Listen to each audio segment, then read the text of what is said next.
গজু জঙ্গলে হাঁটাতো এমন ভঙ্গিতে যেন পুরো জঙ্গলটাই তার নিজের।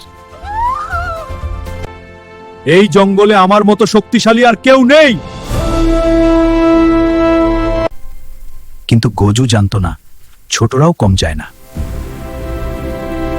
ওই সময় মাটির নিচে ছোট্ট একটা পিঁপড়ে নাম টিকলি সব শুনছিল। শক্তি বড় কথা নয়, বুদ্ধিই আসল শক্তি। পরের দিন টিকলি একটা প্ল্যান করলো। গজু যখন নদীর ধারে আরামে ঘুমাচ্ছিল, ঠিক তখনই টিকলি আস্তে করে তার সুরের ভেতর ঢুকে গেল।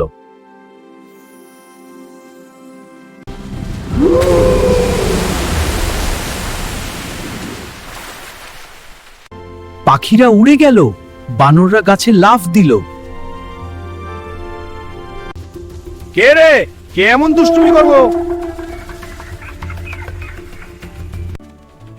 আমি ছোট্ট পিঁপড়ে, বুঝলে তো, ছোটরাও কম যায় না। ঠিক বলেছ বন্ধু, শুধু বড় হলেই বড় শক্তিশালী হওয়া যায় না। তারপর থেকে গজু আর কখনো অহংকার করত না। আর টিকলি, সে তো পুরো জঙ্গলের বুদ্ধির রানী হয়ে গেল। আকার নয়, তাহলে কি? বুদ্ধি আর আত্মবিশ্বাসই আসল শক্তি। বুঝেছি।